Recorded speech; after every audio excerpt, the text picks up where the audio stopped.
పోలీసులు వచ్చారు. మనం ఏమన్నా నచ్చలైట్లా కనపడుతున్నాం? ఇక్కడ కళ్యాణి కస్తూరి కవితల భర్తలు ఎవర్రా? జస్ట్ ఇంతకు ముందు వరకు నేను కవిత హస్బెండ్ ని, నేను కస్తూరి మొగుడిని. నేను కళ్యాణి భర్తని. కానీ ఈనాటి నుంచి మేము ఫ్రీ బర్డ్స్, నో ప్రాబ్లమ్స్. ఏంటండి దౌర్జన్యం ఎలా చేస్తారు? ఎక్కువ మాట్లాడితే చంపేస్తా. వాళ్ళని ఎందుకు ఇలా కొడుతున్నారు? ఎందుకు కొడుతున్నానా? కట్నం తేలేదని వాళ్ళు మిమ్మల్ని బాధించినందుకు. మమ్మల్ని బాధ పెడుతున్నారని మీకు అసలు ఎవరు చెప్పారు? మీ అన్నయ్య కంప్లైంట్ ఇచ్చాడు. వాడెవడండి కంప్లైంట్ ఇవ్వడానికి? కట్టుకున్న పెళ్ళాలం మేమేమైనా కంప్లైంట్ ఇచ్చావా? మర్యాదగా వాళ్ళ క్షమాపణ చెప్పండి, లేకపోతే మీ మీద పరువు నష్టం దావా వేయాల్సి వస్తుంది. ఏంటండి అలా చూస్తున్నారు? క్షమాపణ చెప్తారా లేదా మమ్మల్ని వెళ్ళి మీ పై ఆఫీసర్లు కలవమంటారా? లా అండ్ ఆర్డర్ మాకు కూడా తెలుసు. సారీ మేడం, మిమ్మల్ని కొట్టడం తప్పే.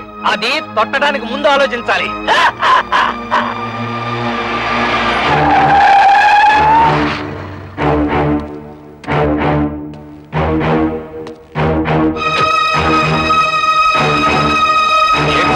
ఎమ్మెల్యే అల్లుడై ఉండి ఇలాంటి పని చేశారు. మీ సిస్టర్స్ వాళ్ళ భర్తలు బాధించలేదట. మీ వల్ల మేము ఇన్సల్ట్ అయ్యాం.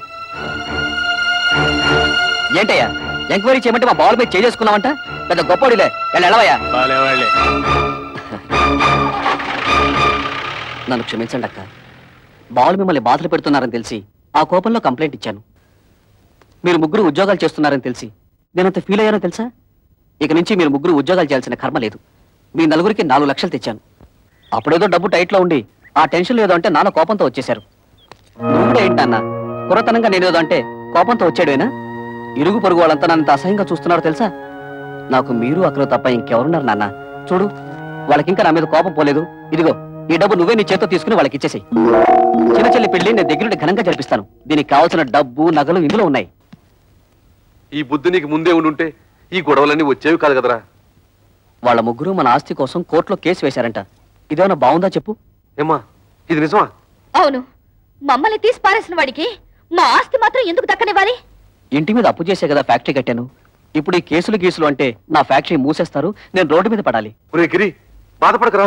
ఈ ఆస్తికి వీళ్ళకేం సంబంధం లేదని దీని మీద సంతకాలు పెట్టమన్నా. వీళ్ళ మంచి చెడ్డలు నేను చూసుకుంటాను. సర్లే ఉండు. కుర్రవేదం ఏదో ఒడిదుడుకులు పడ్డాడు, ఇప్పుడు పశ్చాత్తాపడుతున్నాడు. వాడు మాత్రం ఎవరు? మీకు తోడపుట్టిన వాడేగా. ఇలా కేసులు పెట్టుకుని కోర్టు పాలవద్దు. ఈ డబ్బులు తీసుకుని ఆ సంతకాలు ఏవో పెట్టండి అమ్మా. నీకేమైనా బుద్ధుందా? నాన్నకు కొడుకు దొంగెడుపు చూసి మతిపోయిందనుకుంటే నీకేమైందే? ఇచ్చేయి, ముందే డబ్బిచ్చేయి. లేనిపోని గొడవలు ఎందుకమ్మా? మీ అందరికీ డబ్బులిచ్చి చెల్లి పెళ్లి ఘనంగా చేస్తానంటున్నాడుగా. ఏంటి వీడు ఘనంగా జరిపించేది? తోటకూర కట్ట. నిన్ను మెడపెట్టి బయటకు గింటిన ఈ జిత్తుల వారి నక్కని నువ్వు కూడా నమ్ముతున్నావంటే ఏమనుకోవాలి? మొత్తం ఆస్తంతా కొట్టేయడానికి పెద్ద ప్లాన్ మీద వచ్చుంటాడు. వాడికి నిజంగా ఏ కోసానైనా కొంచెం అభిమానం ఉంటుంటే నిశ్చితార్థమైన చెల్లెల్ని బయటకు గింటుతాడా? కన్న తండ్రిని గడప తొక్కదంటాడా?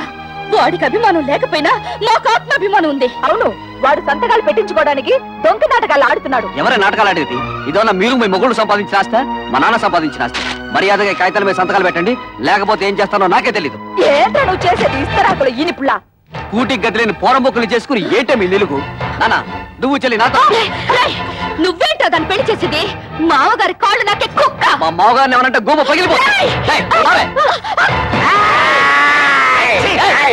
గంజి గదిలేని చవటన్నారా? దీని పెళ్లి ఎలా చేస్తారో నేను చూస్తాను రా. కవిత, సరైన సమయంలో నువ్వు మా మానాన్ని కాపాడావు. ఇప్పుడు నీ మానాన్ని కాపాడడం నా డ్యూటీ.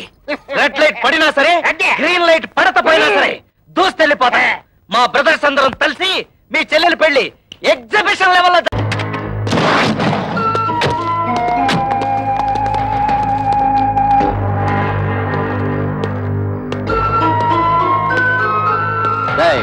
మీ ముగ్గురు ఇమీడియట్ గా మీ పెళ్ళాల చేత ఈ పేపర్ల మీద సంతకాలు పెట్టించివ్వండి. పెట్టకపోతే ఈ పెళ్లి జరగదు. నీకేం పోయాక వచ్చిందా పాపిస్తాడా?